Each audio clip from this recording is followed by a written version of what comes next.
Senate will come to order. Chaplain Dr. Black will lead the Senate in prayer.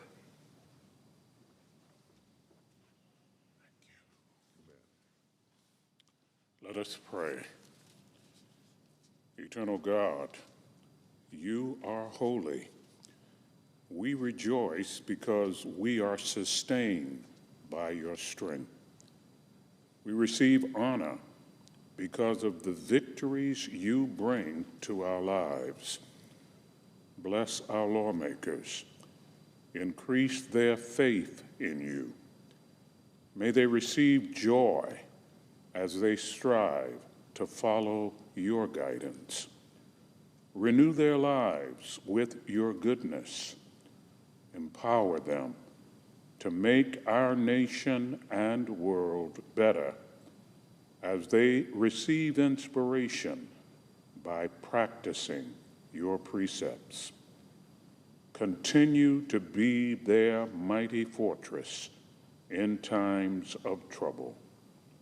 Lord, we praise you for your glorious power. We celebrate your mighty acts. We pray in your marvelous name. Amen. Thank you.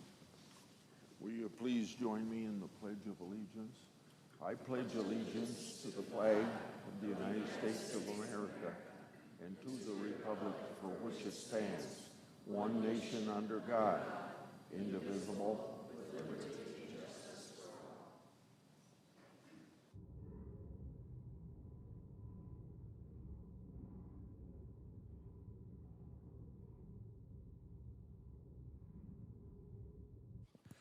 Under the previous order, the leadership time is reserved. The clerk will report the pending business.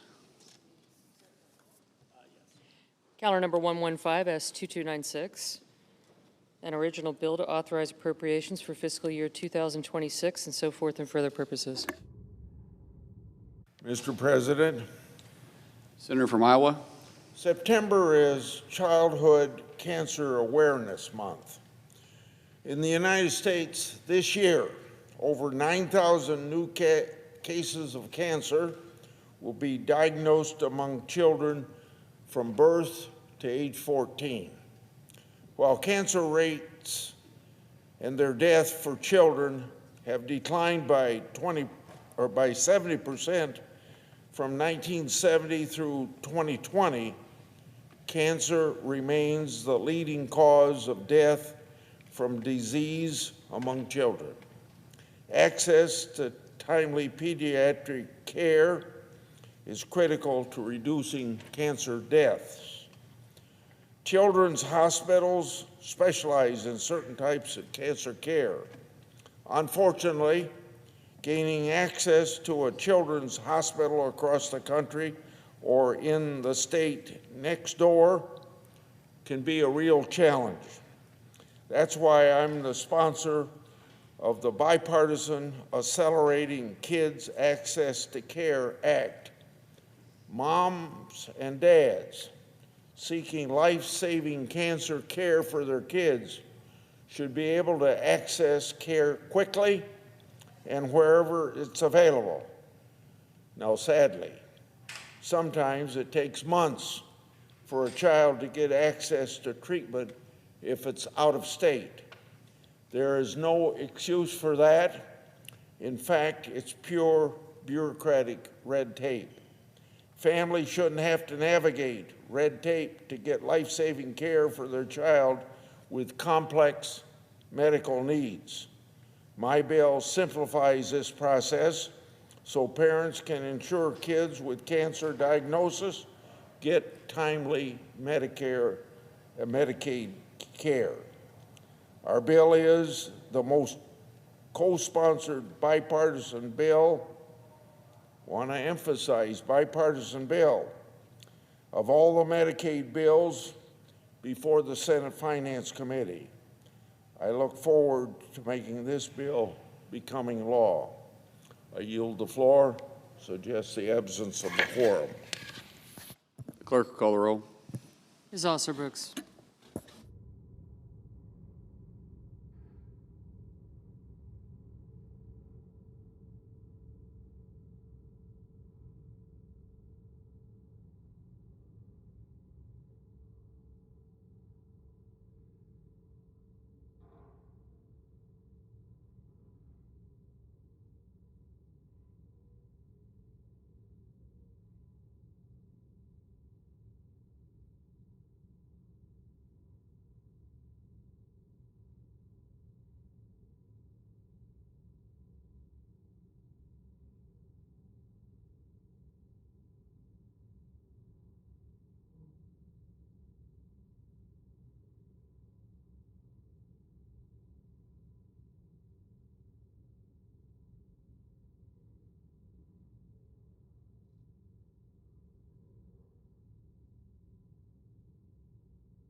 Democrat leader.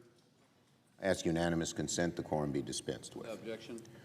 Mr. President, yesterday, Speaker Johnson and House Republicans released a partisan CR that failed to meet the needs of the American people. Republicans have been calling their bill a clean CR, but clean is the wrong word. It's a partisan bill. It's had no input from Democrats. And most importantly, because it's had no input from Democrats, it's a status quo bill. It's a status quo bill. Americans don't want the status quo. With tens of millions being kicked off health insurance, with health care premiums set to skyrocket next year, with people paying more for groceries, for energy costs, for rent, and struggling because of Donald Trump's tariffs, people need help. That's what they're telling us from one end of the country to the other. They're not happy with the way direction America is going. American people want their leaders to address their needs, and that's just what Democrats are fighting for. The last thing the American people want is a status quo bill that continues the chaos and high cost of the last 9 months. But the Republican bill, not only is it partisan, but it's a status quo bill. It changes nothing. It continues the chaos and high costs of the last 9 months. And Democrats say, no way. We need to answer people's needs. When they tell us prices are going through the roof, when they tell us their health care is at risk, they want us to be there. And so we need to sit at the table and talk to our Republican colleagues so the American people's needs can be taken into account in a bipartisan negotiation. But the Republican CR is certainly not the right answer. And Republicans are causing a shutdown, creating it, by negotiating, by not negotiating, and by not being willing to answer the country's needs. The American people deserve better than the Republicans' failed agenda. They deserve better than keeping the status quo, because there's been such damage done in the last 9 months. Soon, Senate and House Democrats will release our own proposal to keep the government open with a short-term extension that properly meets the needs of the American people. Our bill will represent the right path to avoid a shutdown crisis, by addressing health care costs and cuts, by preventing premiums from going up, by restoring and extending congressional funds for things like NIH that Donald Trump and Russell Vought are illegally halting.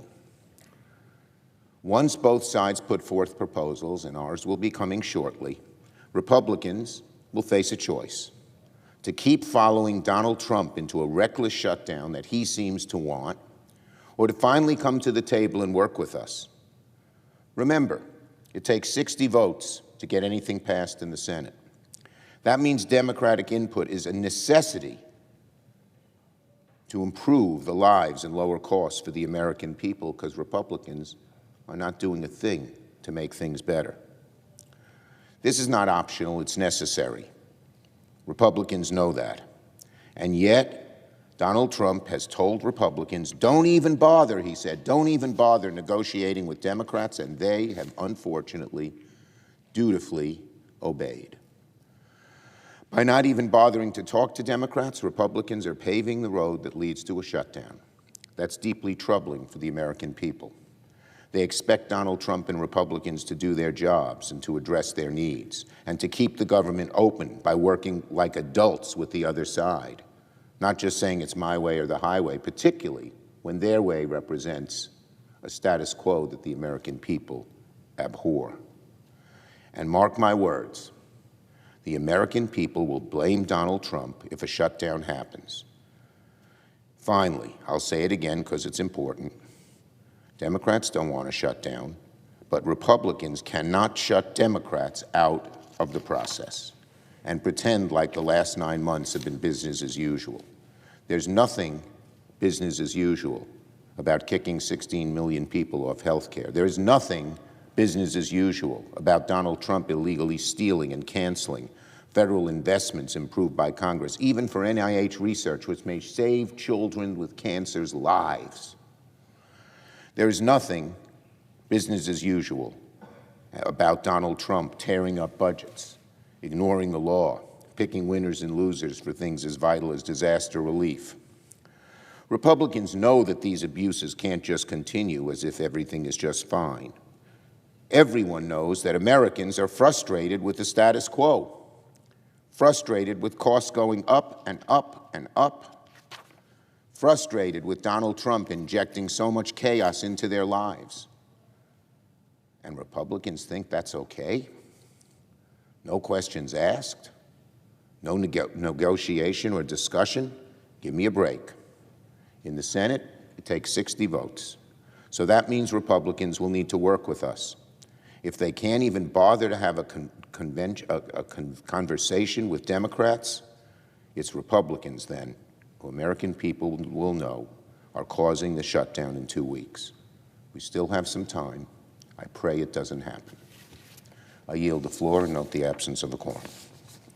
Clerk will call the roll. Ms. Alsobrooks.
Mr. President.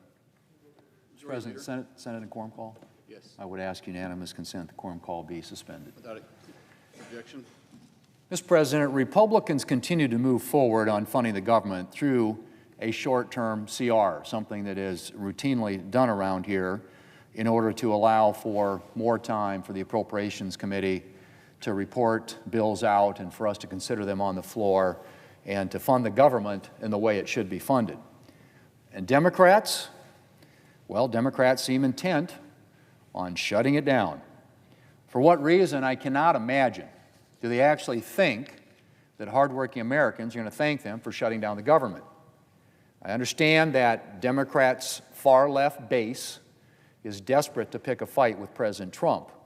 But really, I don't think Democrats are going to win the next election by shutting down the government over a short-term, clean, nonpartisan funding measure. Mr. President, it's particularly hard to understand Democrats' determination to shut down the government when we're simply asking for a few more weeks to complete bipartisan appropriations work. I made it very clear from the moment that I became the leader that I wanted to fund the government through regular order, a process that gives voice to members of both parties. And that means taking appropriations bills through the committee process where they have a chance to be discussed, debated, and amended, and then bringing them to the Senate floor for more debate and amendments. And we made a very good start on this before the August state work period, passing 3 appropriations bills by robust bipartisan margins, something that hadn't been done here since 2018. And the reason we're considering a short-term clean continuing resolution is to allow this process to continue so that we can fund the government the way it should be funded, under regular order, Regular order is good for members of both parties, and it's good for the American people. And, Mr. President, I think a lot of Democrats, as well as Republicans, know that. Mr. President, I could stand here on the floor for a long time and read quotes from the Democrat leader and other Democrat senators on the many problems with shutdowns and what they cost Americans. I won't do that today, as I think the cost to the American people are pretty well established. But it is incredible to me that Democrats are ignoring these very real costs and continue to push ahead with shutdown threats over this clean continuing resolution. As I said on Monday, I do not think it's likely that mainstream voters, the same voters that Democrats lost in the last election, are going to be thanking Democrats for shutting down the government over a short-term, clean, nonpartisan CR.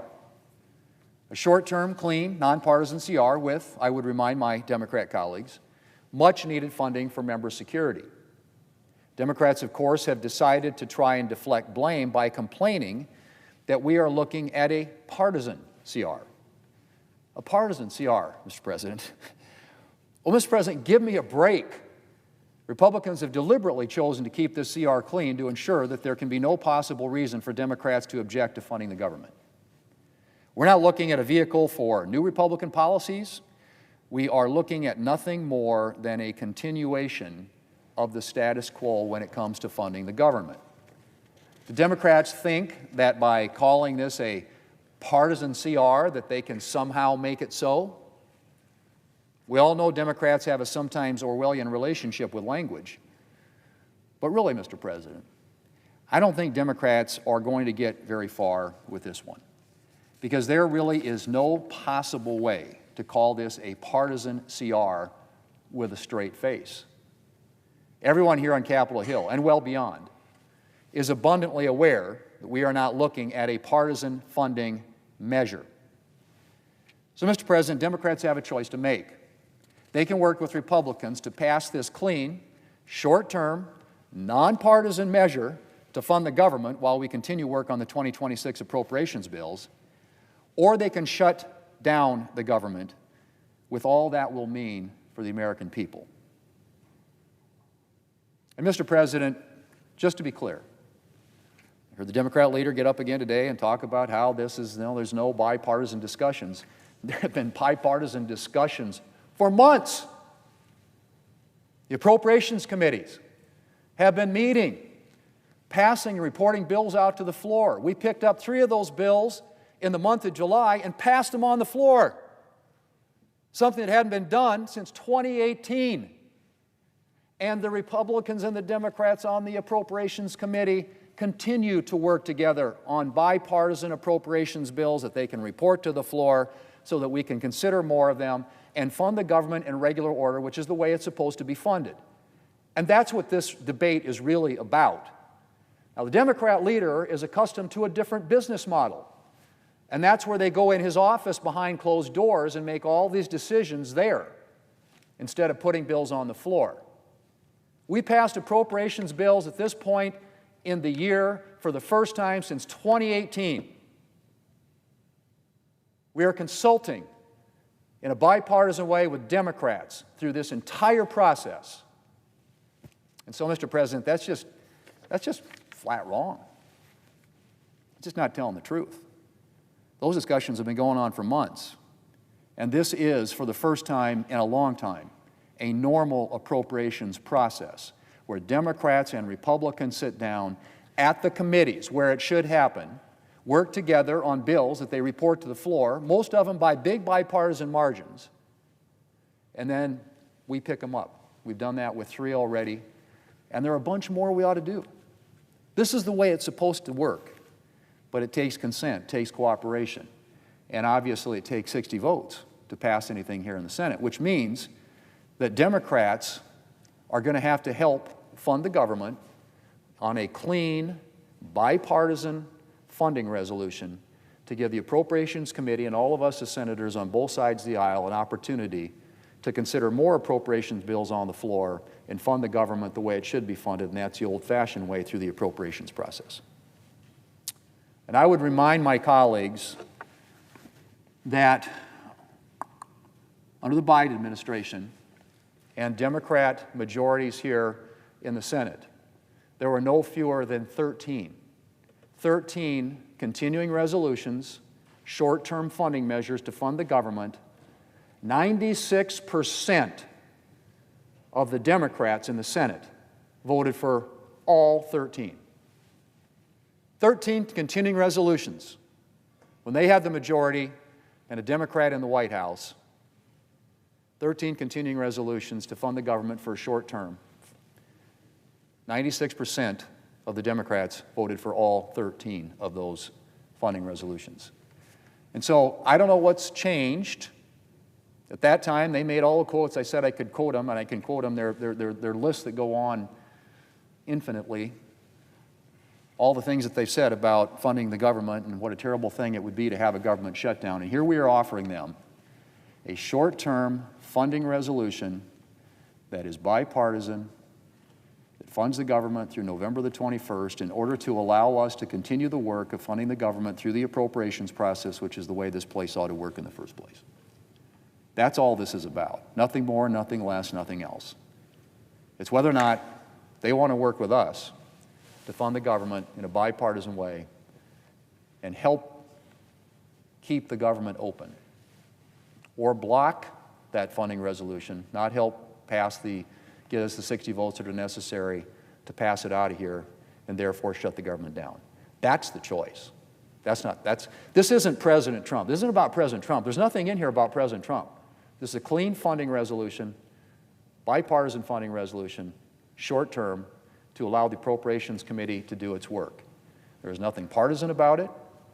There is nothing in here that they haven't, things that we agree on, both sides agree on. This is a short-term funding resolution, and it should be a very straightforward vote. Both sides should do what they did 13 times when they had the majority, and that is vote to keep the government open and to allow us, for the first time in years, to actually have a normal appropriations process. And I'll tell you, Mr. President, because you probably heard this too, from members on their side of the aisle, they'd like to have that too. They'd actually like to have an appropriations process that works, where they get an opportunity, not only at the Appropriations Committee, but here on the floor of the Senate, to have some input into, and have an opportunity to vote on amendments that reflect the wishes of the people they represent in their states. We should do that. We can do that, and it's going to be entirely up to the Senate Democrats as to whether or not we do. Mr. President, I yield the floor, and I suggest the absence of a quorum. Clerk, call the roll. Ms. Alsobrooks.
President, Majority Whip. I ask unanimous consent that the quorum call be vitiated. Without objection.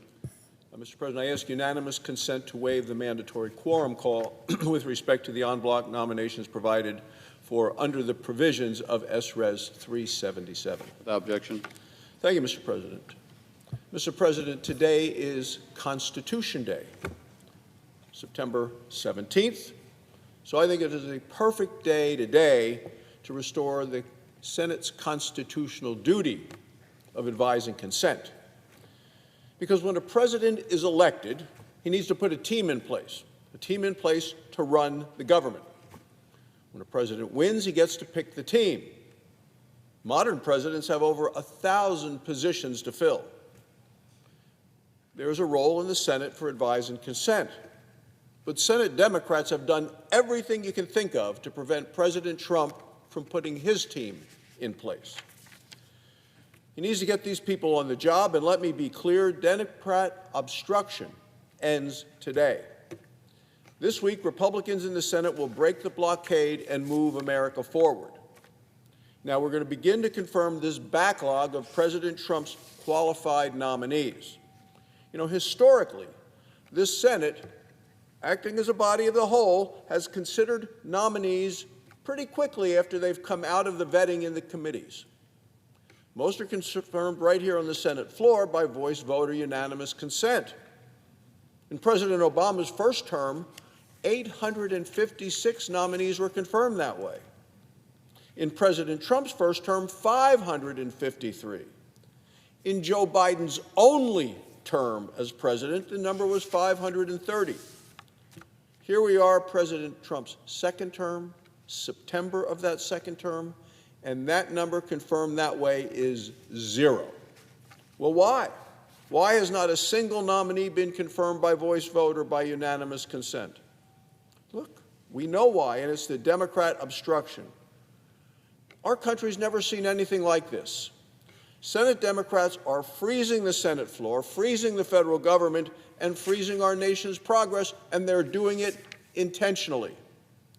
This harms our nation's safety. It hamstrings the president and the voting people's agenda. That's what people voted for. They elected President Trump. He won all 7 battleground states. And yet the Democrats have done everything they can to stop him from making progress.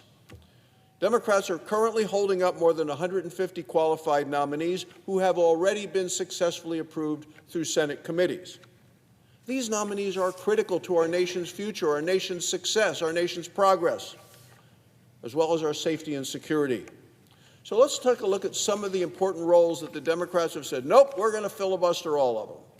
One is the Principal Deputy Administrator for the National Nuclear Security Administration. Another is the Inspector General for the Central Intelligence Agency. Many are ambassadors to our NATO allies. Then there is the Deputy Trade Representative. Even the Director of National Counterintelligence and Security Center is being frozen out by Democrat obstruction. Every one of them is qualified because every one of those individuals has received bipartisan committee support, Republicans and Democrats voting for them after their hearings in the committee. And yet Chuck Schumer, the Senate minority leader, is blocking critical nominees because he opposes President Trump, and he's done it at every step along the way. Democrats failed to defeat President Trump in November at the ballot box, so instead they're trying to sabotage his team right here on the Senate floor. When Democrats filibuster nominees, they don't even bother to debate their qualifications. Simply delay for the sake of delay and obstruction. Our Senate committees have done their jobs on all of these nominees. Every one of these nominees that's being held up here on the Senate floor, every one of us has appeared at hearings in committee. They've answered a barrage of questions from senators. They passed FBI background checks. They cleared Senate ethics investigations. They passed out of committee. Many and every one that we're going to be voting on in this group this week had bipartisan support. Let's be clear what that means. Democrats here on the floor, Chuck Schumer, are blocking nominees who members of their own party already said, yes, these are qualified. Let's get them on the job. This is unprecedented and it is wrong. Now, Democrats are free to vote no on nominees. That's okay. But an all-out obstruction, it weakens our country and it wastes the Senate's time. Don't take my word for it. Let's listen to what one of the senators on the other side of the aisle said in 2013 when Barack Obama was president.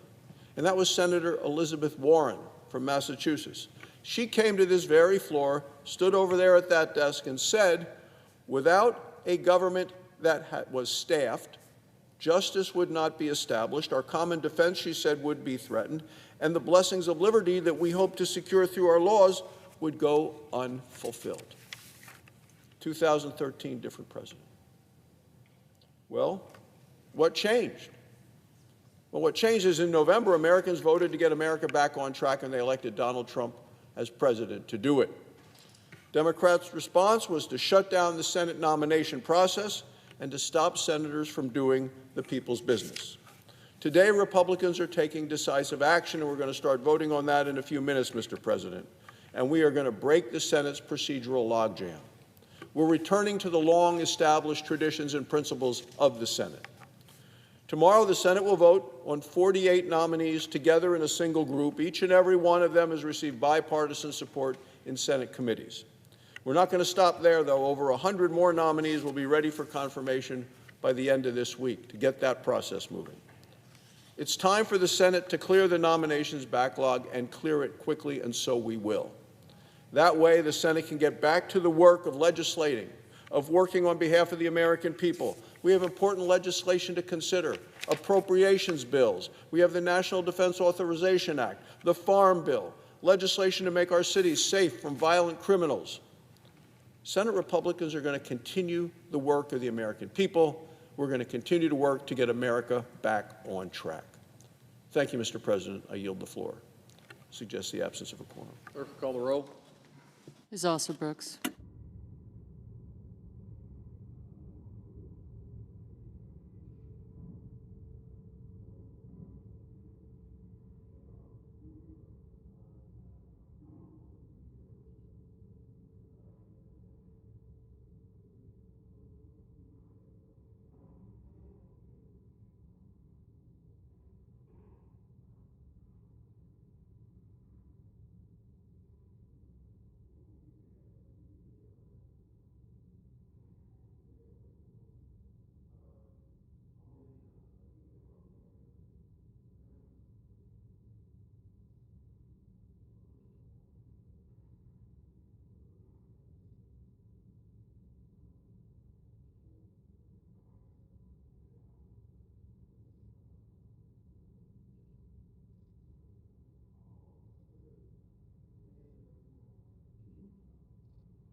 Without objection. The clerk will report the motion to invoke cloture. Cloture motion. We, the undersigned senators, in accordance with the provisions of Rule 22 of the Standing Rules of the Senate and the provisions of S.Res. 377 of the 119th Congress, do hereby move to bring to a close debate on executive calendars number 89, 105, 107, 121, 122, 123, 124, 132, 133, 135, 136, 137, 139, 141, 142, 152, 153, 154, 156, 157, 161, 177, 180, 185, 251, 276, 277, 278, 279, 283, 285, 289, 290, 297, 298, 303, 305, 324, 344, 346, 352, 356, 362, 365, 149, 286, 302, 350, en bloc, signed by 17 senators. Under the previous order, the mandatory quorum call under Rule 22 has been waived. The question is it the sense of the Senate that debate on the en bloc nominations provided for under the provisions of S.Res. 377 shall be brought to a close? The yeas and nays are mandatory under the rule. The clerk will call the roll. Ms. Also Brooks, Ms. Baldwin, Mr. Banks, Mr. Barrasso, Mr. Bennett, Mrs. Blackburn, Mr. Blumenthal, Ms. Blunt Rochester, Mr. Booker, Mr. Bozeman, Mrs. Britt, Mr. Budd, Ms. Cantwell, Mrs. Capito, Mr. Cassidy, Ms. Collins, Mr. Coons, Mr. Cornyn, Ms. Cortez Masto, Mr. Cotton, Mr. Kramer, Mr. Crapo, Mr. Cruz, Mr. Curtis, Mr. Daines, Ms. Duckworth, Mr. Durbin, Ms. Ernst, Mr. Fetterman, Mrs. Fisher, Mr. Gallego, Mrs. Gillibrand, Mr. Graham, Mr. Grassley, Mr. Haggerty, Ms. Hassan, Mr. Hawley, Mr. Heinrich, Mr. Hickenlooper, Ms. Hirono, Mr. Hoven, Mr. Husted, Mrs. Hyde-Smith, Mr. Johnson, Mr. Justice, Mr. Kane, Mr. Kelly, Mr. Kennedy, Mr. Kim, Mr. King, Ms. Klobuchar, Mr. Langford, Mr. Lee, Mr. Lujan, Ms. Lummis, Mr. Markey, Mr. Marshall, Mr. McConnell, Mr. McCormick, Mr. Merkley, Mrs. Moody, Mr. Moran, Mr. Moreno, Mr. Mullen.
Ms. Murkowski.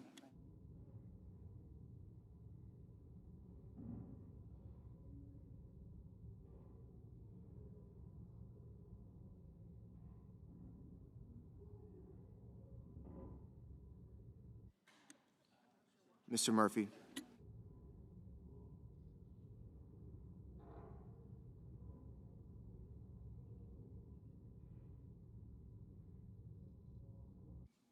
Mrs. Murray.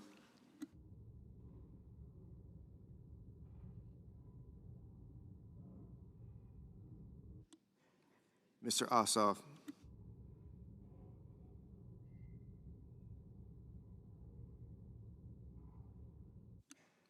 Mr. Padilla.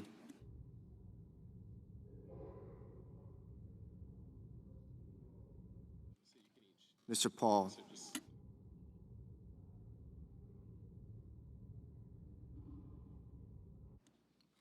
Mr. Peters.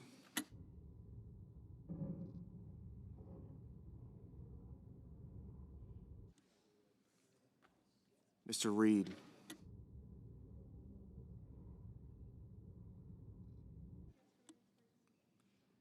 Mr. Ricketts.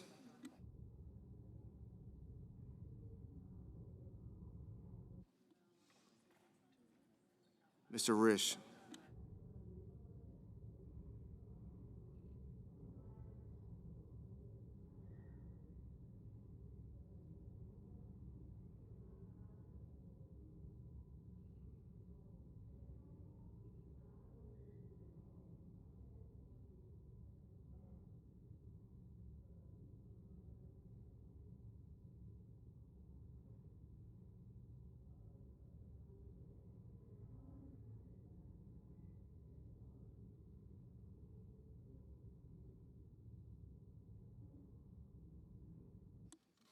Ms. Rosen.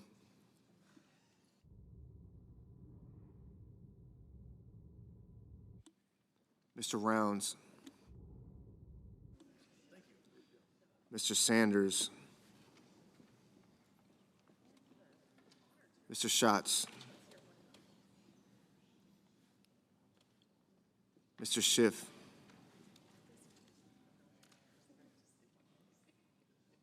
Mr. Schmidt.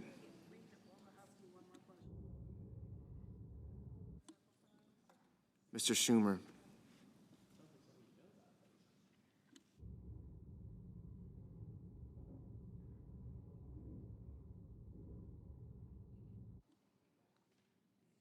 Mr. Scott of Florida. Mr. Scott of South Carolina. Mrs. Shaheen. Mr. Sheehy.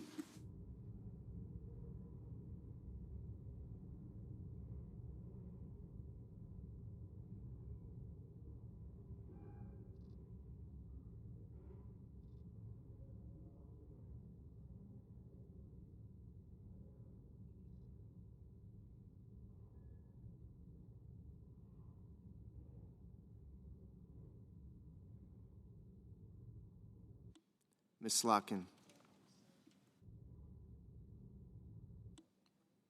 Ms. Smith. Mr. Sullivan.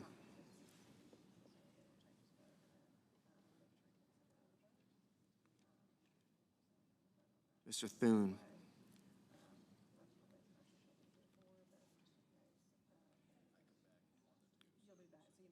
Mr. Tillis.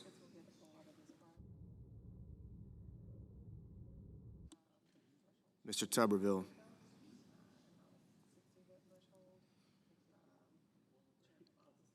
Mr. Van Hollen.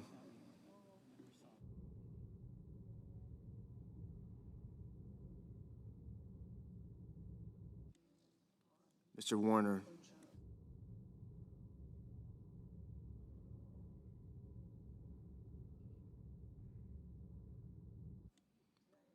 Mr. Warnock.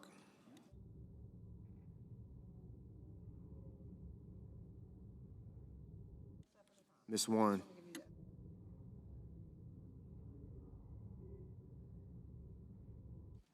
Mr. Welch.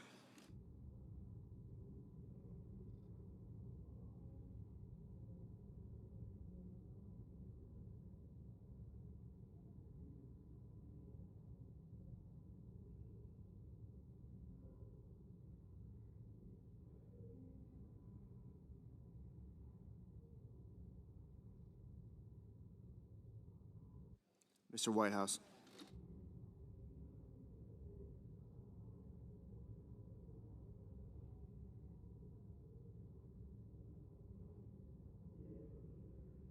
Mr. Wicker.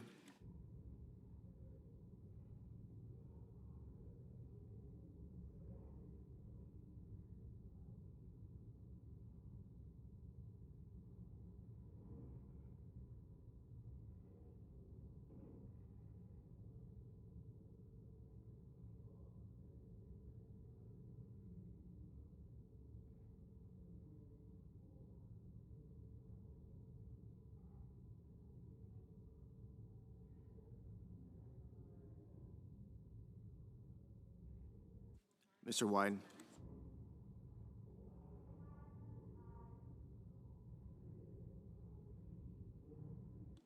Mr. Young.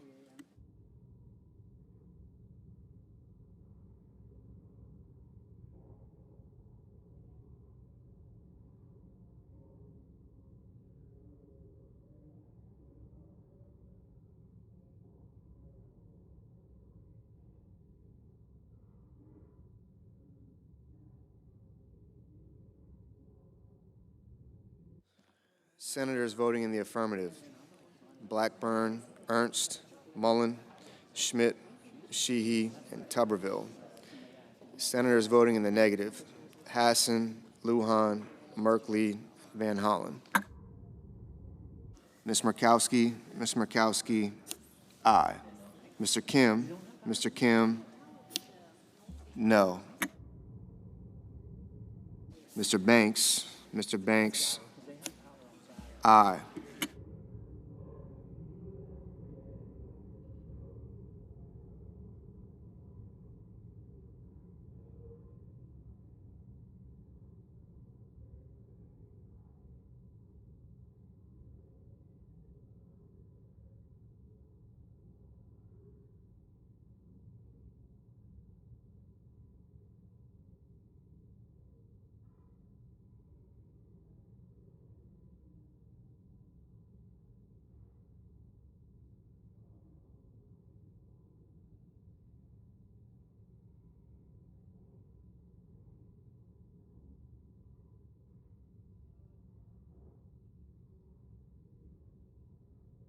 Mr.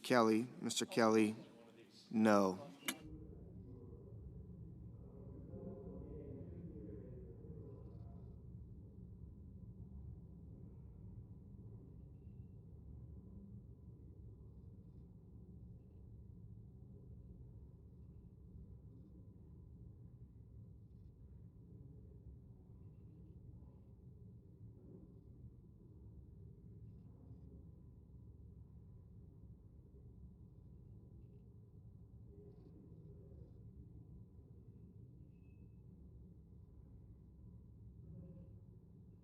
Mr.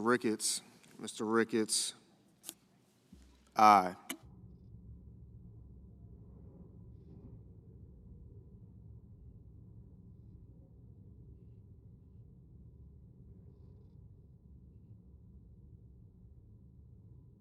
Ms. Cortez Masto,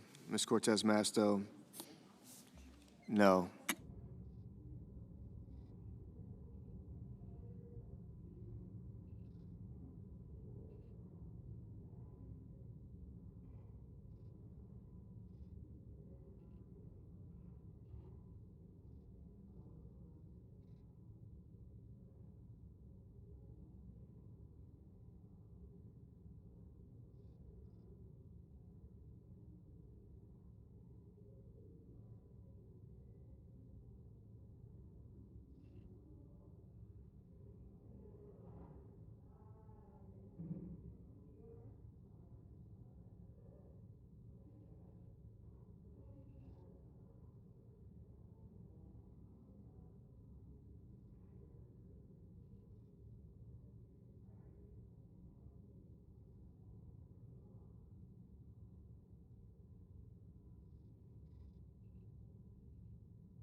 Mr.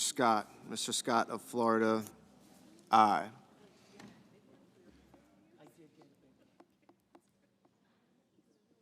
Mr. Kennedy, Mr. Kennedy, aye.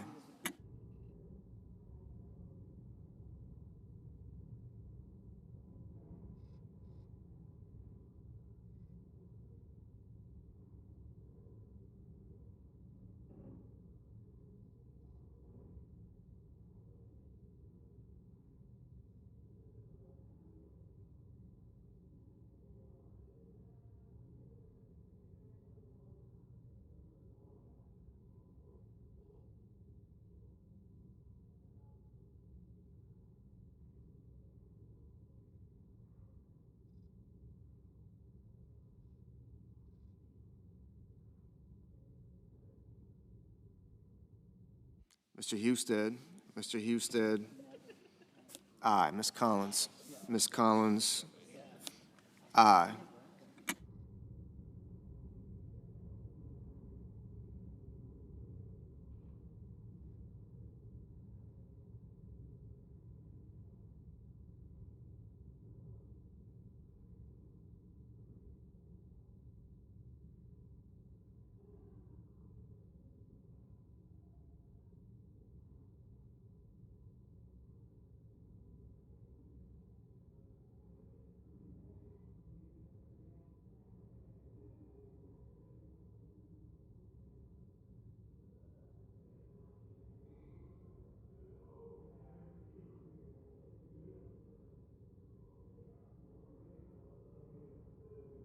Mr. Cornyn, Mr. Cornyn, aye.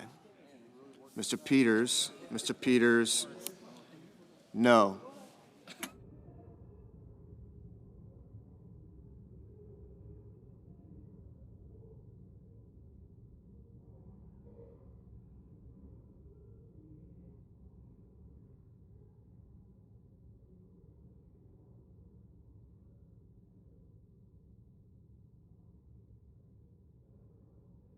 Ms. Hirono,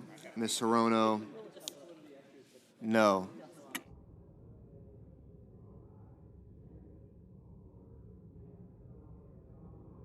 Mr. Young, aye.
Mr. Barrasso, aye.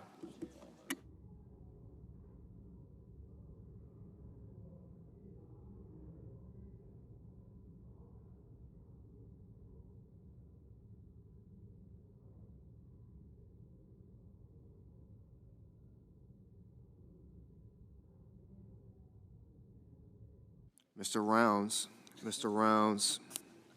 aye.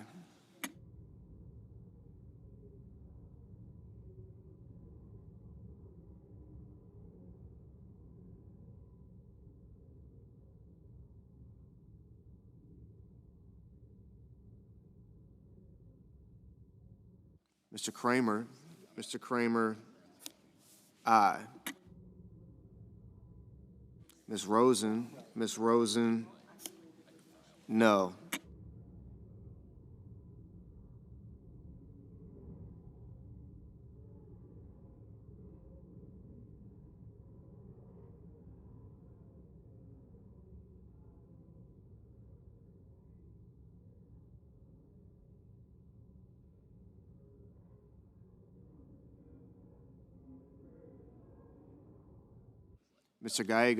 Mr. Gallego, no.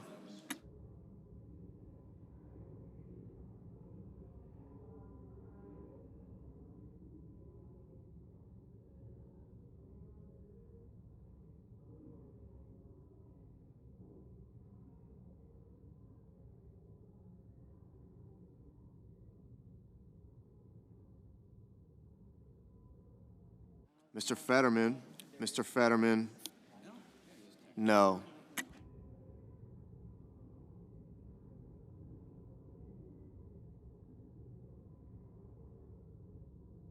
Mr. Wyden, no. Ms. Blunt Rochester, no. Mr. Padilla, no. Mrs. Moody, aye.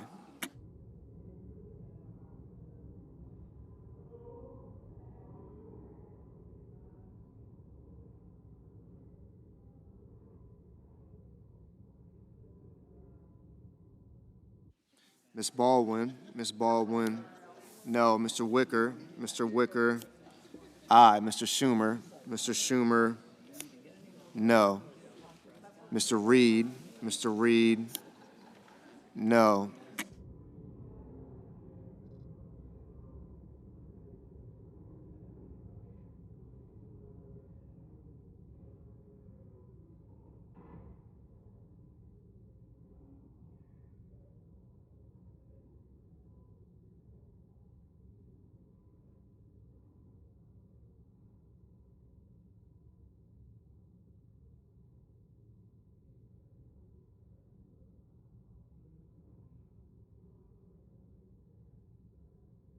Mr. Kane, no.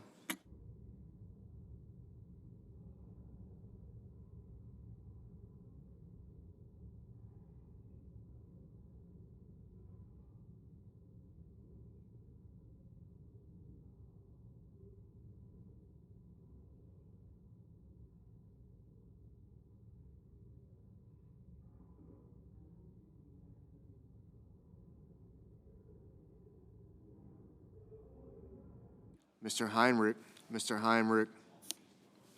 no. Mr. Paul, aye. Mrs. Murray, no. Mr. King, no. Mr. Murphy, no. Mr. Markey, no.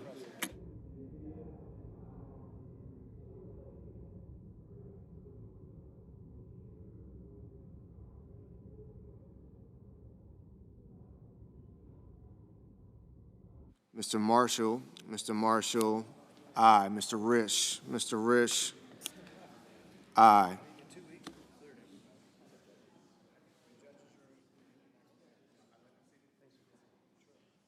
Ms. Smith, no. Mr. Cassidy, aye. Mr. Booker, no. Mr. Moreno, aye.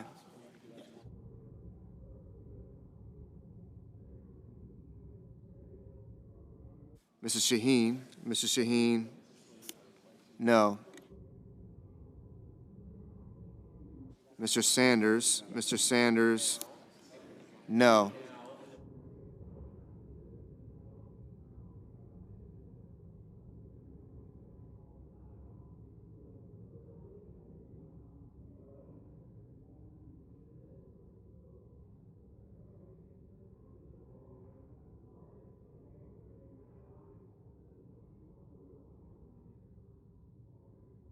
Mr. Blumenthal, Mr. Blumenthal, no.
Mr. Daines, Mr. Daines, aye.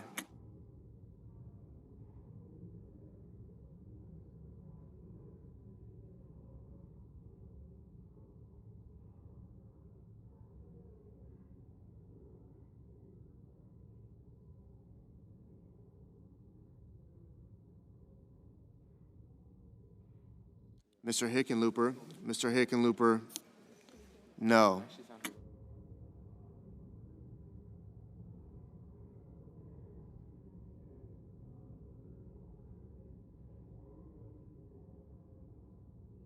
Mrs. Gillibrand, no. Mr. Durbin, no. Mrs. Britt, aye. Ms. Duckworth,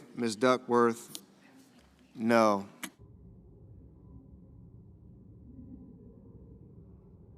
Mrs. Hyde-Smith, aye.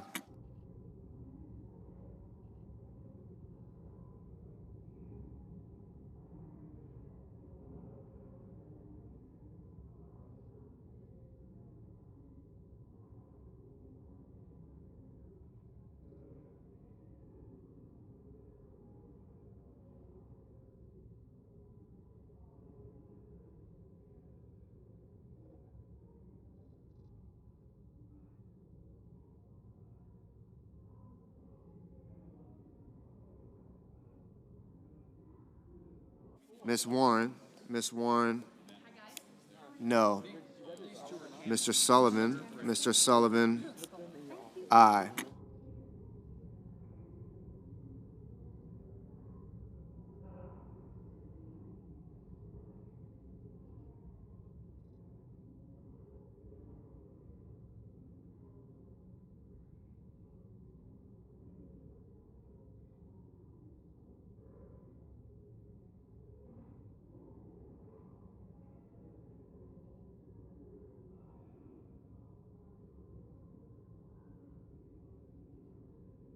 Mr.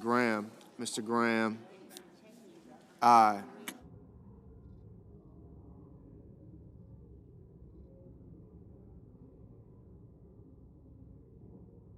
Mr. Moran.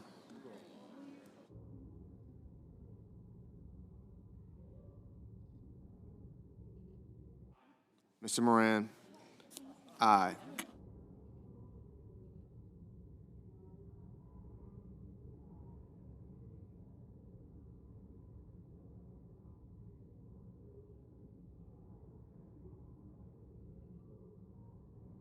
Mr.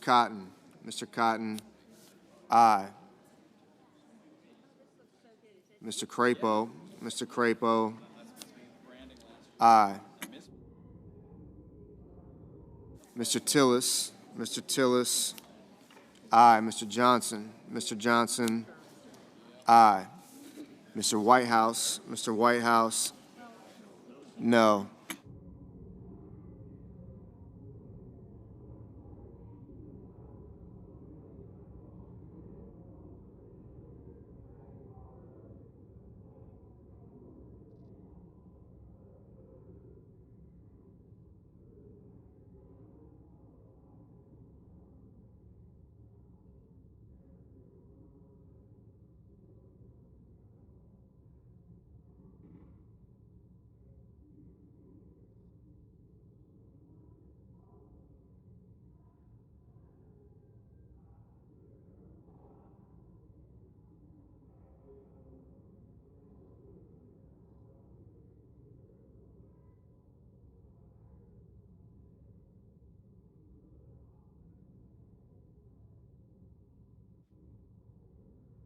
Mr. Budd, Mr. Budd, aye. Mr. Curtis, Mr. Curtis, aye.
Mr. Bozeman, Mr. Bozeman, aye.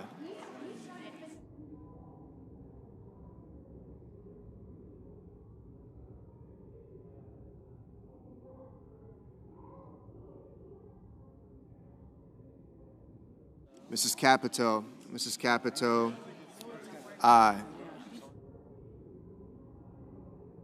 Mr. Schatz, no. Mr. Hoven, aye.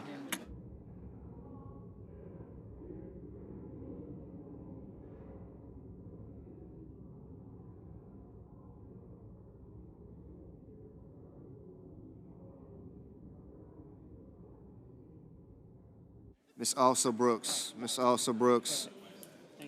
no. Mr. McCormick, aye. Mr. Welch, no. Mr. Scott of South Carolina, aye.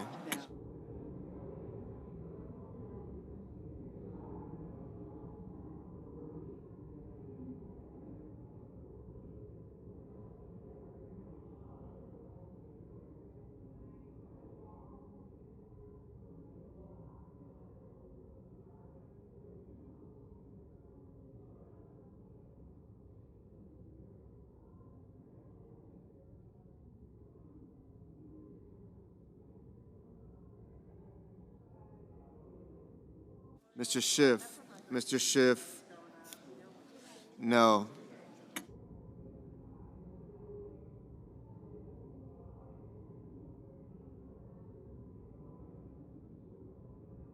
Ms. Klobuchar, no.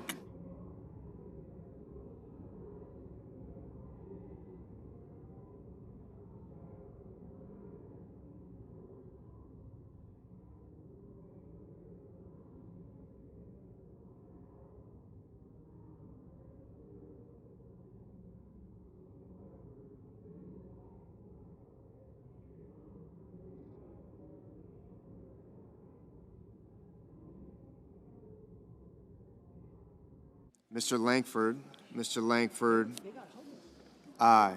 Ms. Cantwell, Ms. Cantwell, no.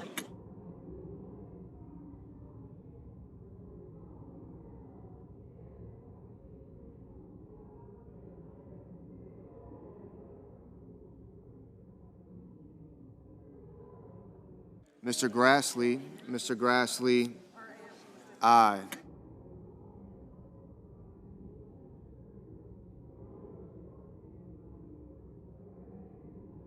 Ms. Slotkin, Ms. Slotkin, no. Mr. Bennett, Mr. Bennett, no. Ms. Lummis, Ms. Lummis, aye.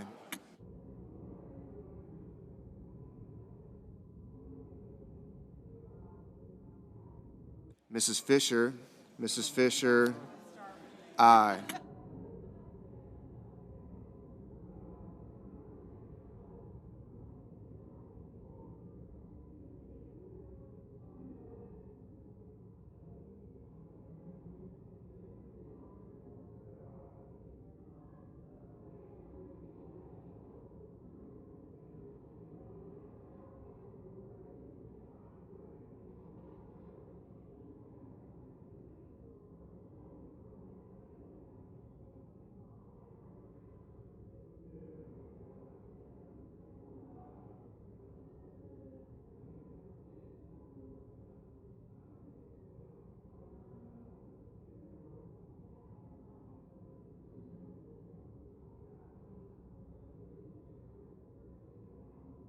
Mr. Haggerty, Mr. Haggerty, aye.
Mr. Ossoff, Mr. Ossoff, no.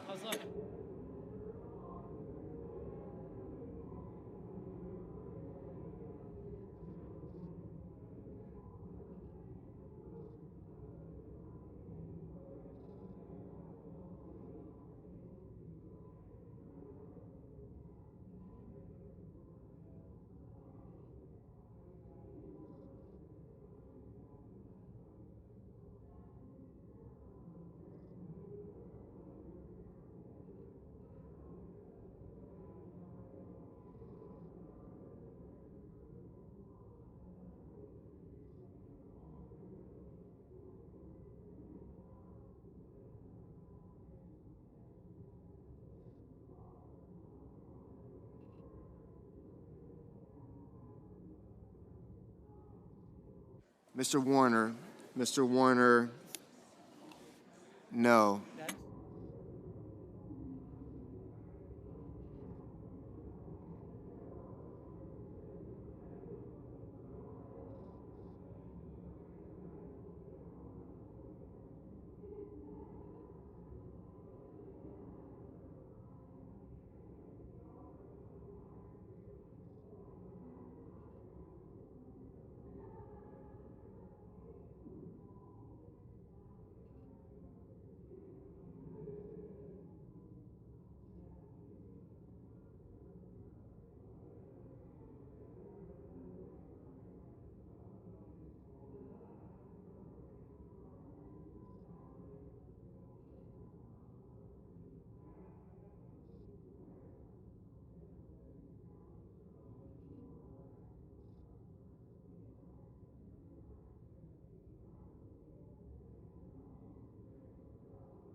Mr. Warnock. Mr. Warnock. No.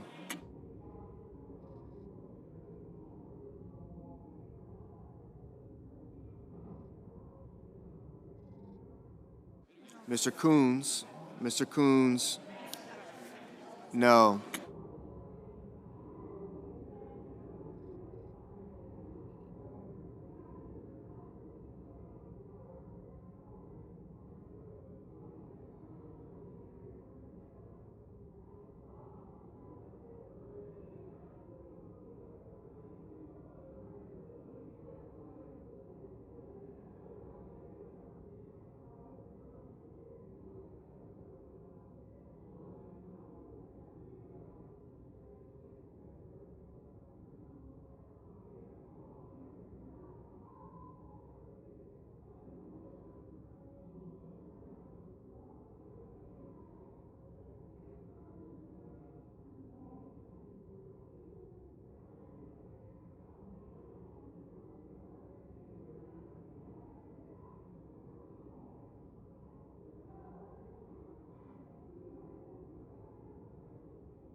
Mr. McConnell.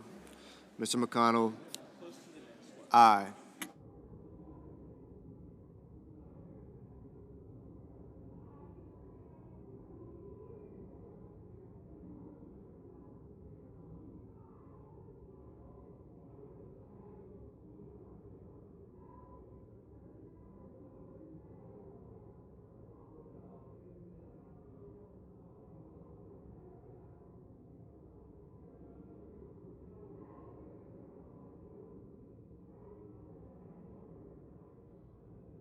Mr. Thune.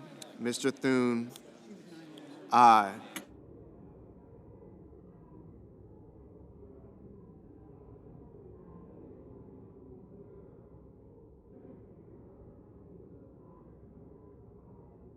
Mr. Justice. Mr. Justice. Aye.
Mr. Hawley, aye. Mr. Cruz, aye. Mr. Thune, no.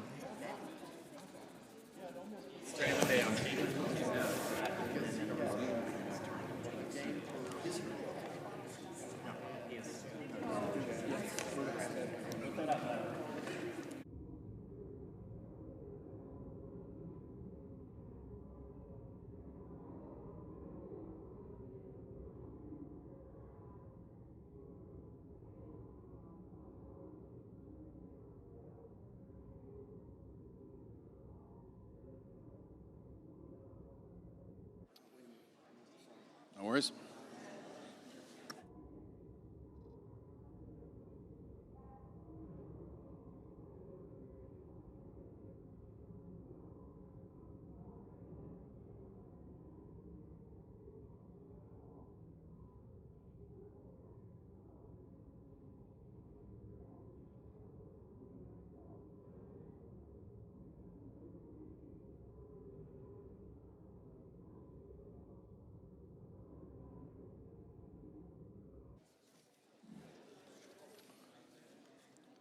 On this vote, the yeas are 51 and the nays are 48. 3/5 of the senators duly chosen and sworn not having voted in the affirmative. The motion is not agreed to.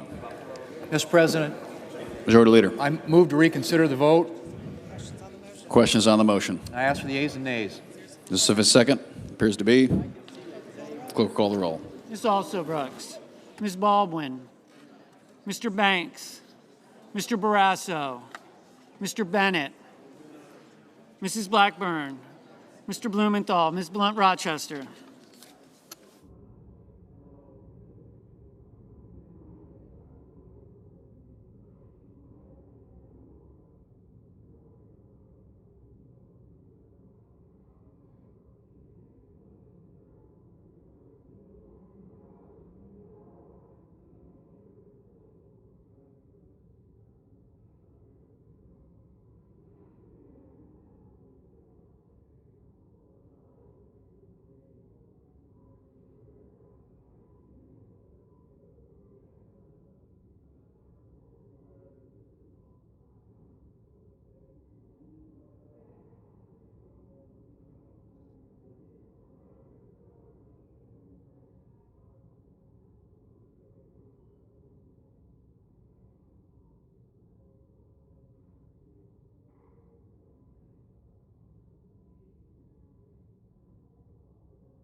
Mr. Booker.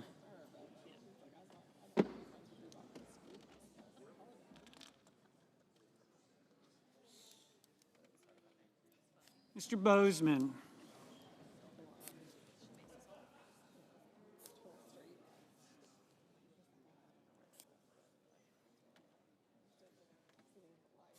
Mrs. Brett. Mr. Budd.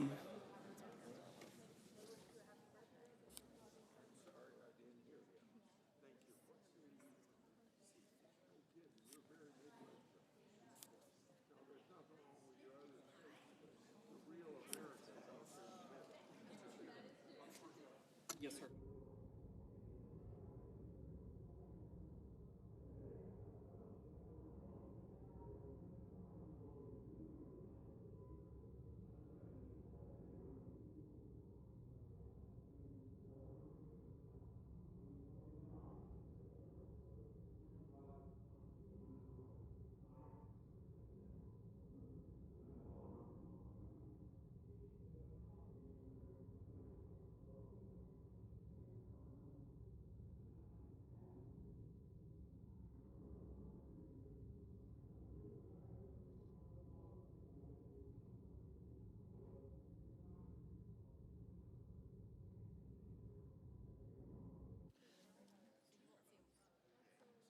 Ms. Cantwell, Mrs. Capito, Mr. Cassidy, Ms. Collins, Mr. Coons, Mr. Cornyn, Ms. Cortez Masto, Mr. Cotton, Mr. Kramer, Mr. Crapo, Mr. Cruz, Mr. Curtis, Mr. Daines, Ms. Duckworth, Mr. Durbin, Ms. Ernst, Mr. Fetterman, Mrs. Fisher, Mr. Gallego, Mrs. Gillibrand, Mr. Graham, Mr. Grassley, Mr. Haggerty, Ms. Hassan, Mr. Hawley, Mr. Heinrich, Mr. Hickenlooper, Ms. Hirono, Mr. Hoven,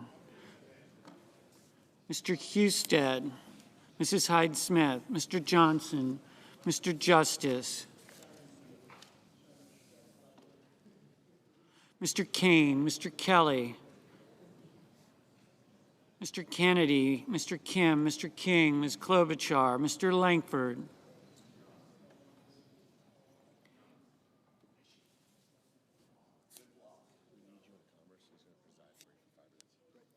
Mr. Lee, Mr. Lujan,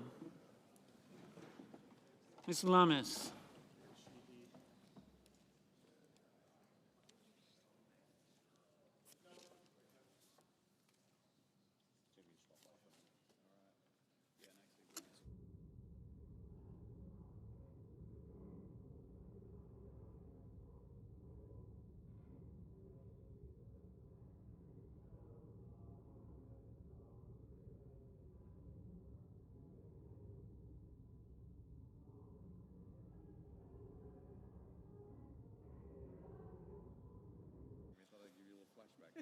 Mr. Lujan, Ms. Lummis, Mr. Markey, Mr. Marshall, Mr. McConnell, Mr. McCormick, Mr. Merkley, Mr. Moran, Mr. Moreno, Mr. Mullen, Ms. Murkowski, Mr. Murphy, Mrs. Murray, Mr. Ossoff, Mr. Padilla, Mr. Paul, Mr. Peters, Mr. Reed, Mr. Ricketts, Mr. Risch, Ms. Rosen, Mr. Rounds, Mr. Sanders, Mr. Schatz, Mr. Schiff, Mr. Schmidt, Mr. Schumer, Mr. Scott of Florida, Mr. Scott of South Carolina, Mrs. Shaheen,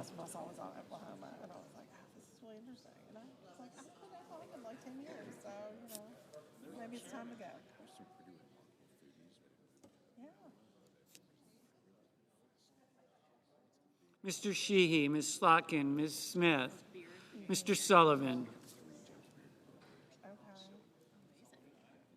Mr. Thune, Mr. Tillis, Mr. Tuberville, Mr. Van Hollen, Mr. Warner, Mr. Warnock, Ms. Warren, Mr. Welch, Mr. Whitehouse, Mr. Wicker, Mr. Wyden, Mr. Young.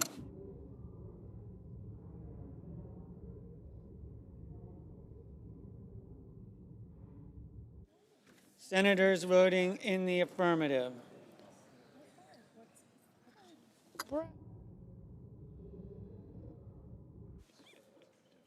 Bozeman, Britt, Cornyn, Cruz, Curtis, Daines, Fisher, Grassley, Hawley, Hoven, Hyde-Smith, Johnson, Justice, Langford, Lummis, Marshall, McConnell, McCormick, Moran, Moreno, Mullen, Paul, Schmidt, Scott of Florida, Sheehy, Sullivan, Thune, Tuberville, Wicker. Mr. Budd, aye. Mrs. Capito, aye. Senators voting in the negative. Also Brooks, Baldwin, Blunt Rochester, Coons, Cortez Masto, Duckworth, Fetterman, Gillibrand, Hassan, Heinrich, Hickenlooper, Kane, Kim, King, Klobuchar, Murray, Ossoff, Padilla, Reed, Sanders, Schatz, Smith, Warnock, Warren, Welch, Whitehouse. Mr. Barrasso. Mr. Barrasso, aye.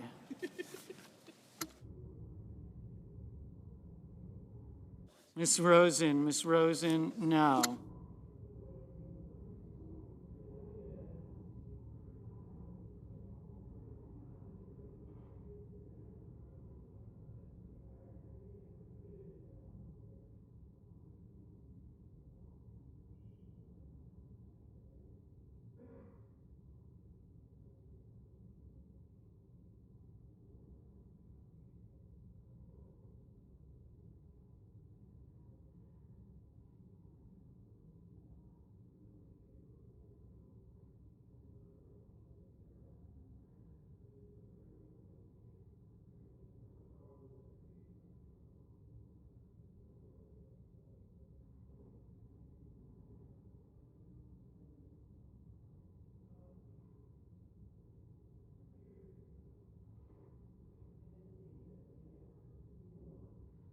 Mr. Kennedy, aye.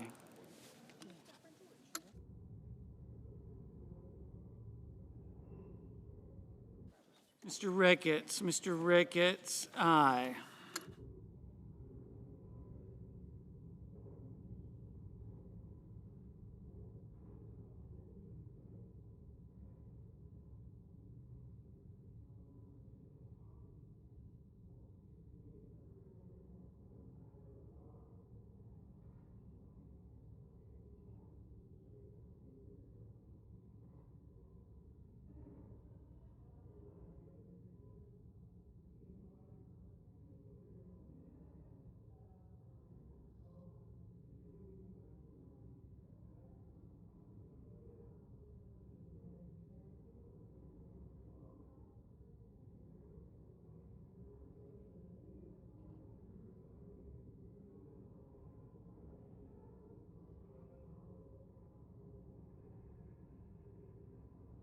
Ms. Cantwell, But you no. understand what I'm saying to you.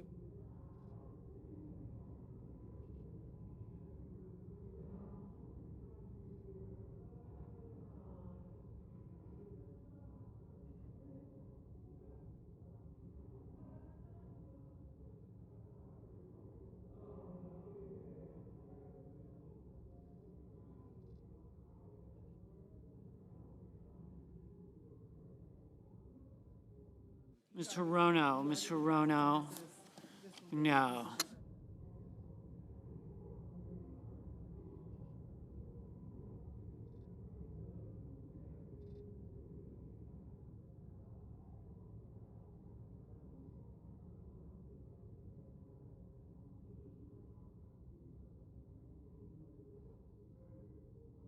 Mr. Kelly, no.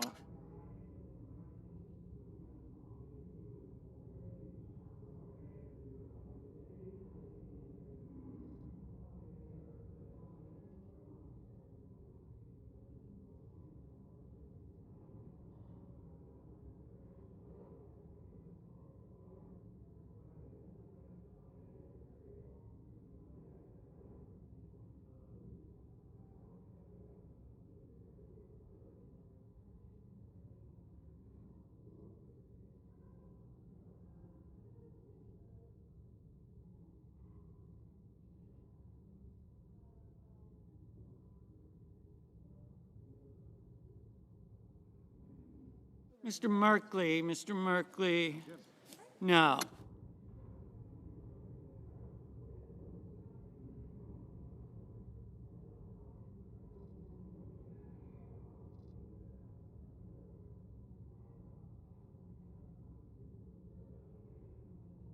Mr. Murphy, no.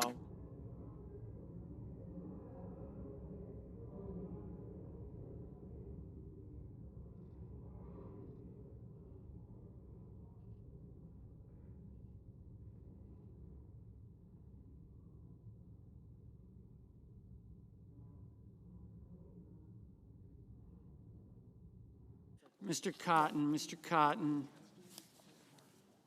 aye.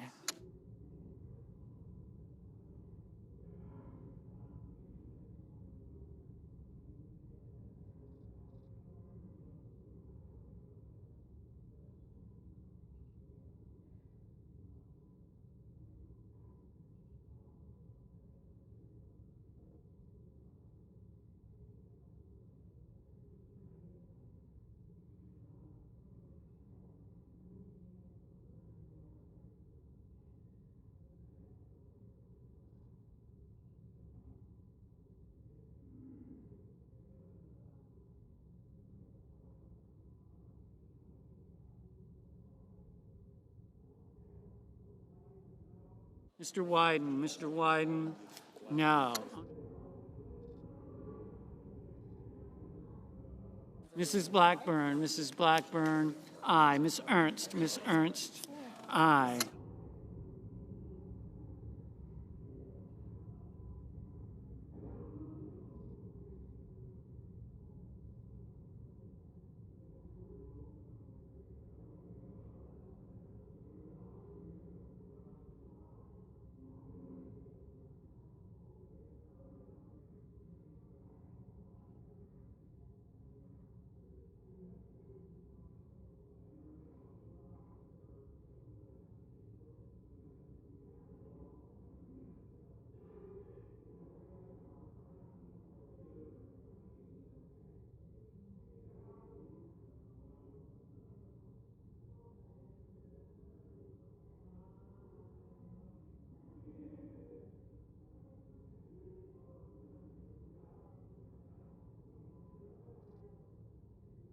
Mr. Schumer, no. Ms. Markowski, aye. Mr. Banks, aye.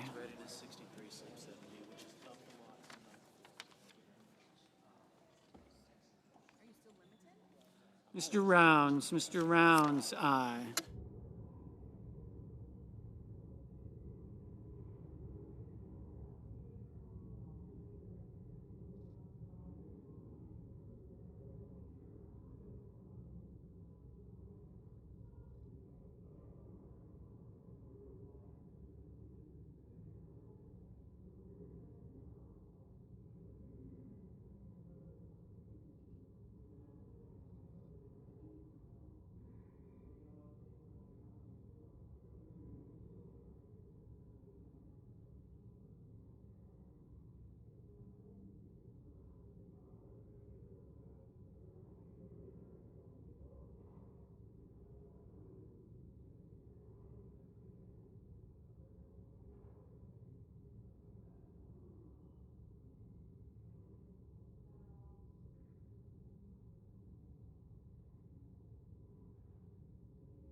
Mr. Warner, no.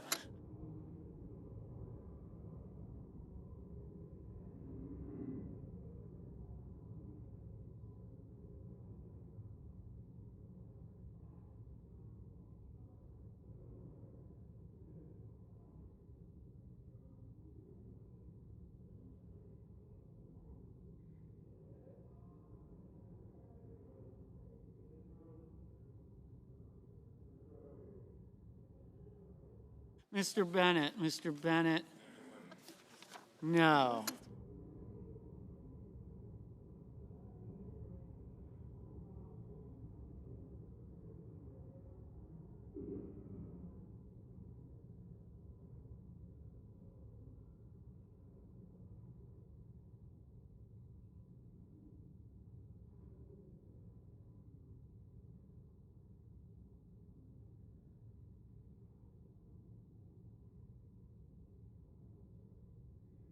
Mr. Schiff, no.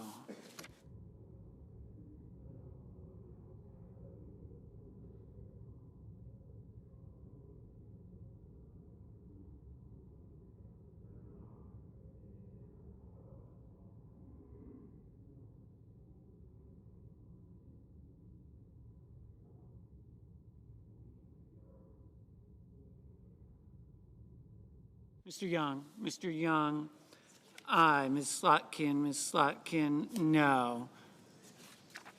Ms. Collins, aye. Mr. Peters, no.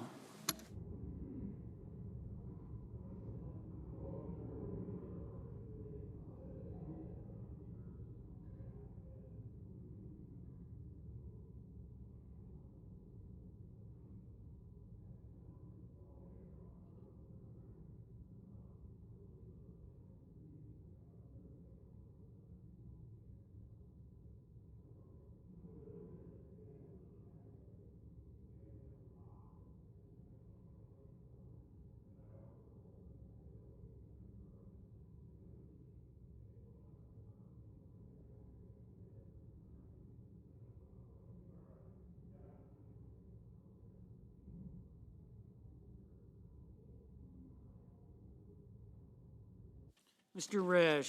Risch, aye.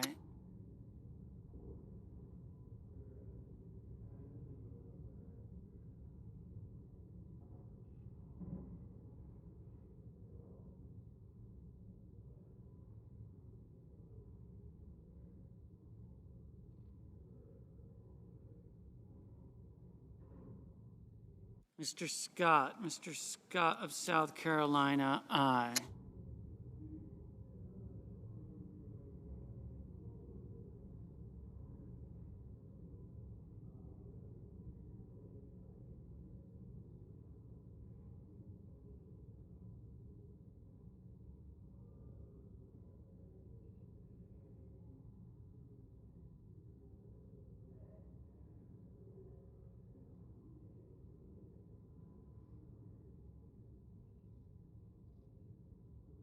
Mr.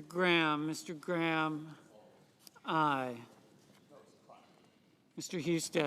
Husted, aye.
Mr.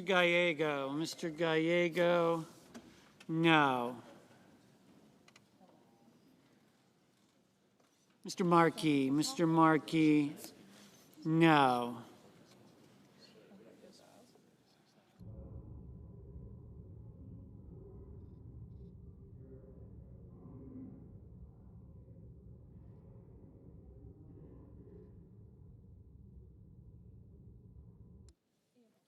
Mr. Crapo, aye.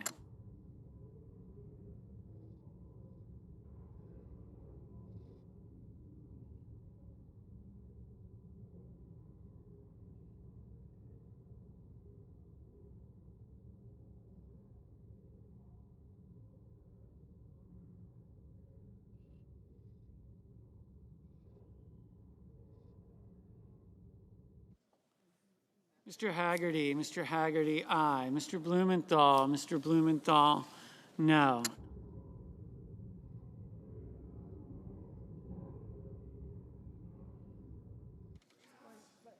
Mrs. Shaheen, no. Mr. Booker, no.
Mr. Lujan. Mr. Lujan? No. Mr. Kramer. Mr. Kramer? Aye.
Mr. Van Hollen. Mr. Van Hollen?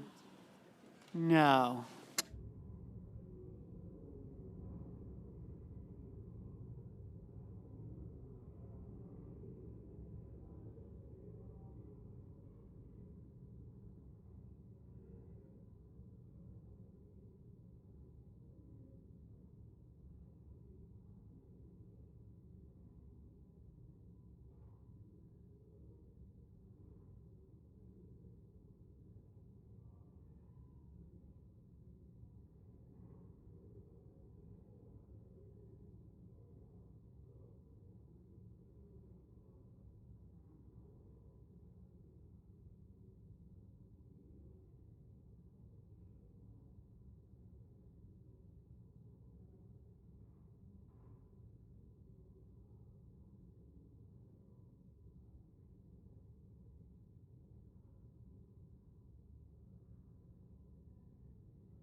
Mrs. Moody. Mrs. Moody? Aye.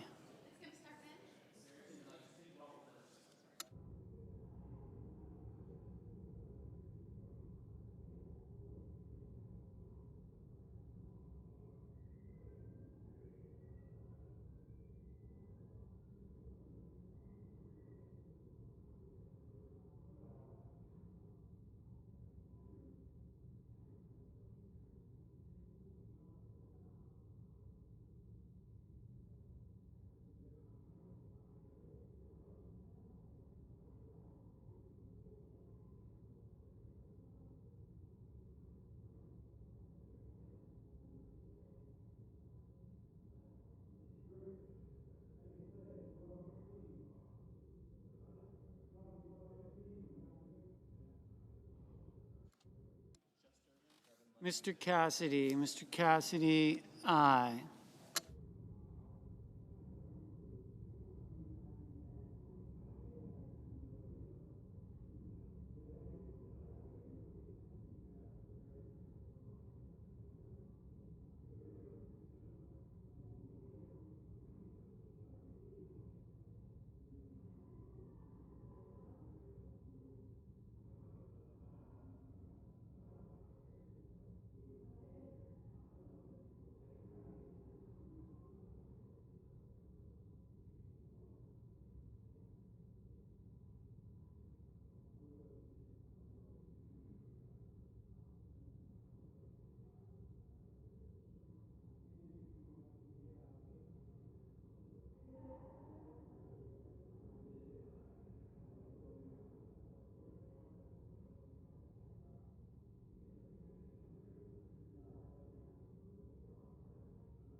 Mr. Durbin, Mr. Durbin, no.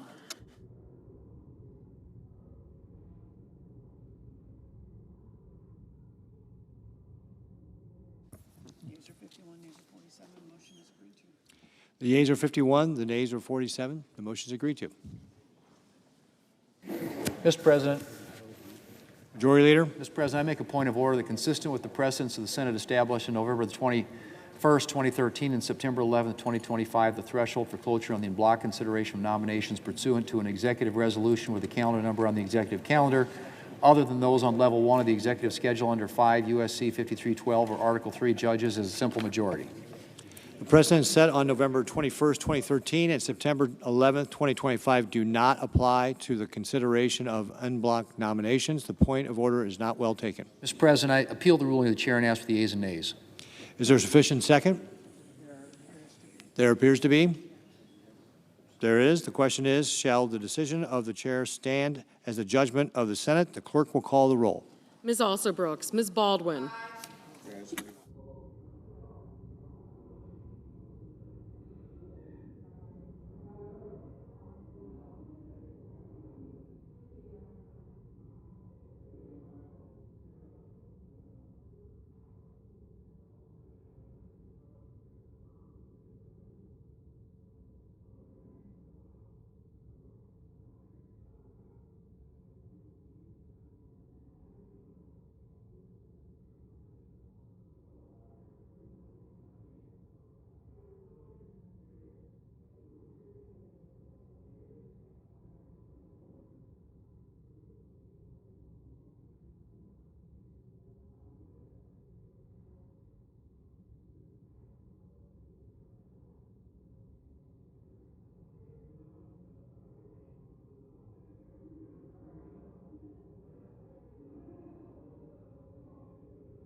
Mr. Banks, Mr. Barrasso, Mr. Bennett, Mrs. Blackburn, Mr. Blumenthal,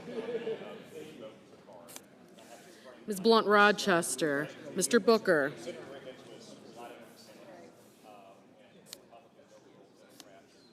Mr. Bozeman,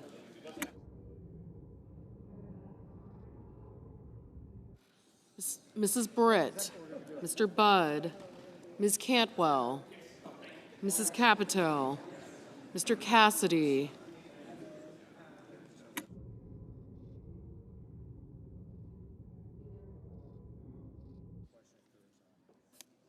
Ms. Collins, Mr. Coons,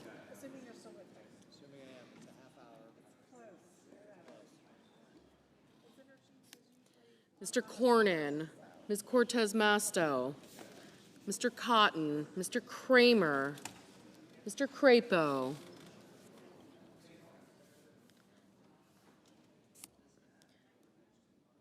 Mr. Cruz,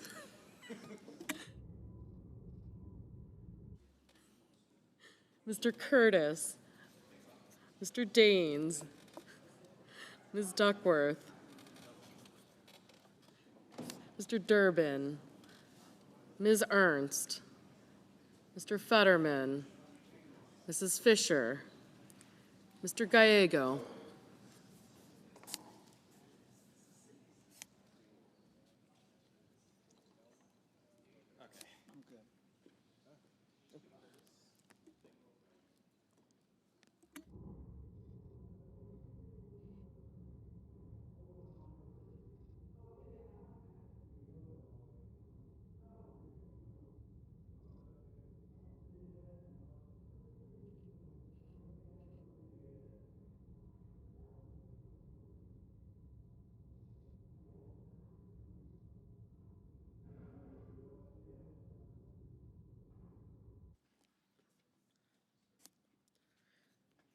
Mrs. Gillibrand, Mr. Graham,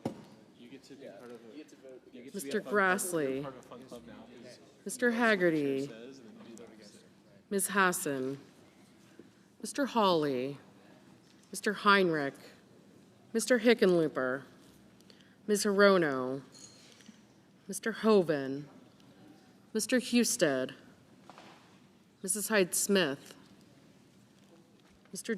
Johnson, Mr. Justice, Mr. Kane, Mr. Kelly, Mr. Kennedy, Mr. Kim, Mr. King, Ms. Klobuchar, Mr. Langford, Mr. Lee, Mr. Lujan,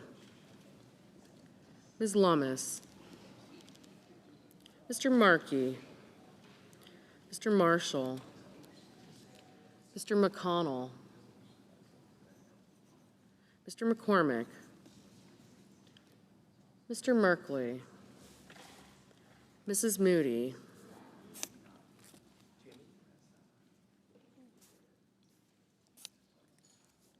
Mr. Moran, Mr. Marino, Mr. Mullen, Ms. Murkowski, Mr. Murphy, Mrs. Murray, Mr. Ossoff, Mr. Padilla, Mr. Paul, Mr. Peters, Mr. Reed, Mr. Ricketts, Mr. Risch, Ms. Rosen,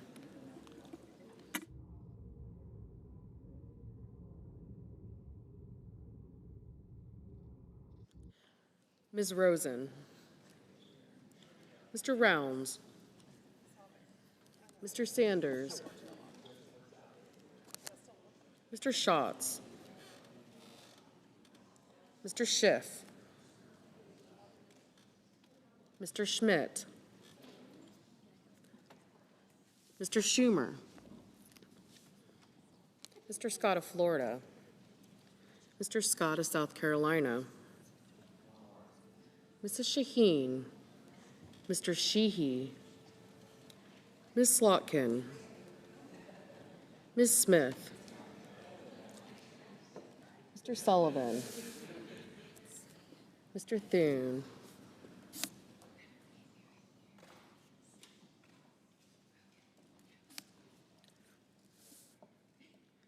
Mr. Tillis, Mr. Tuberville, Mr. Van Hollen,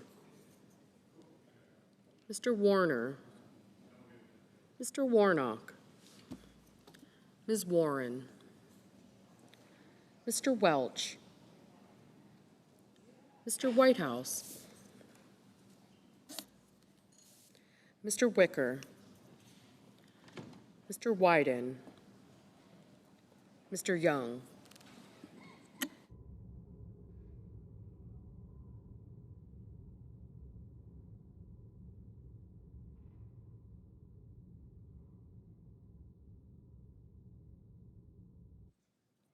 Senators voting in the affirmative: Baldwin, Blumenthal, Blunt-Rochester, Durbin, Gallego, Heinrich, Hirono, Lujan, Murphy, Murray, Peters, Shaheen, Smith, Van Hollen, Warnock,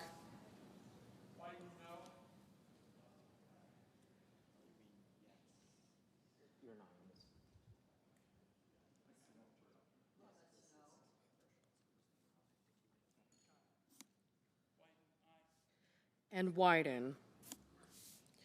Senators voting in the negative: Barrasso, Bozeman, Britt, Cassidy, Collins, Cotton, Crapo, Cruz, Curtis, Ernst, Fisher, Graham, Grassley, Haggerty, Langford, Lummis, McConnell, McCormick, Moran, Marino, Paul, Ricketts, Risch, Scott of Florida, and Wicker.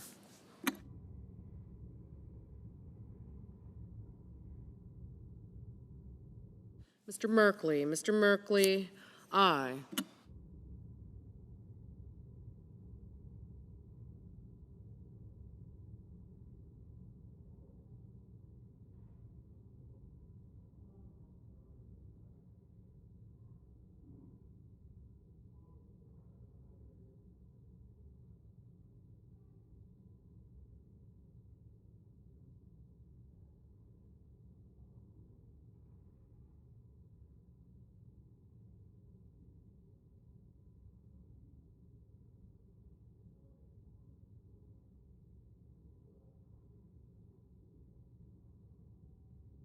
Mr. Coons. Mr. Coons, aye.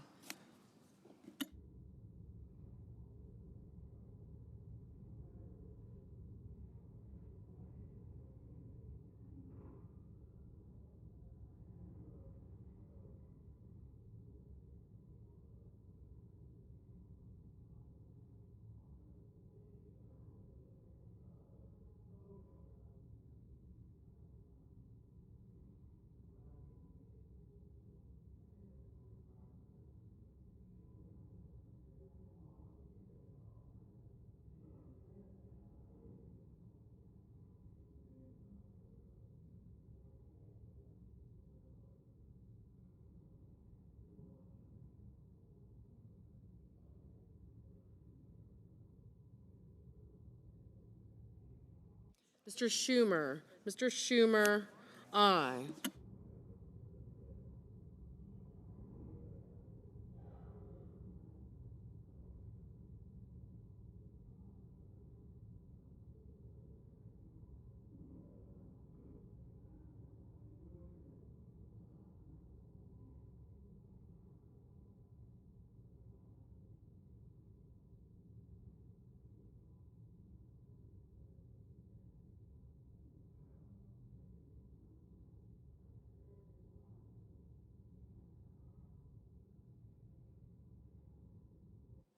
Mr. Kane. Mr. Kane, aye.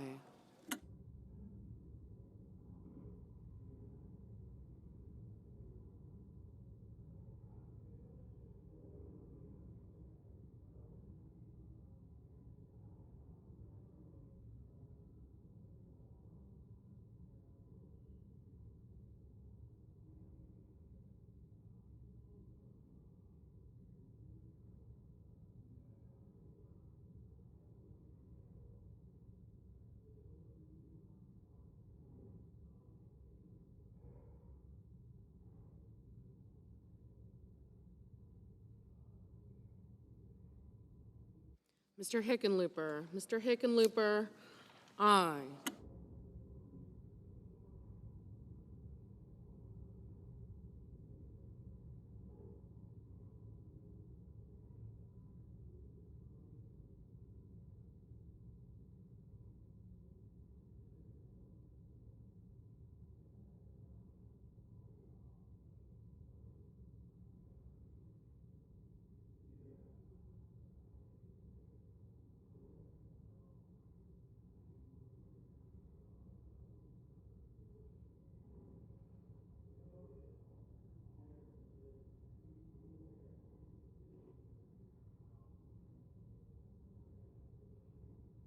Mr. Kelly. Mr. Kelly, aye.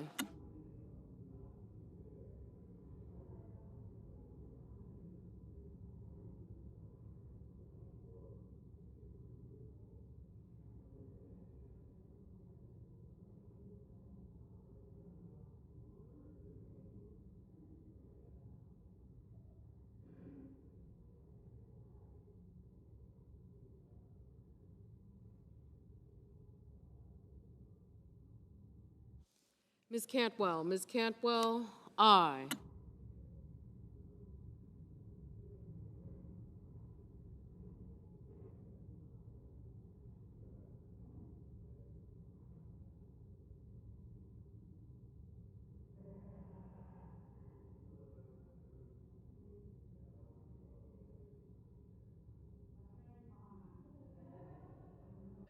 Mr. Kennedy. Mr. Kennedy, no.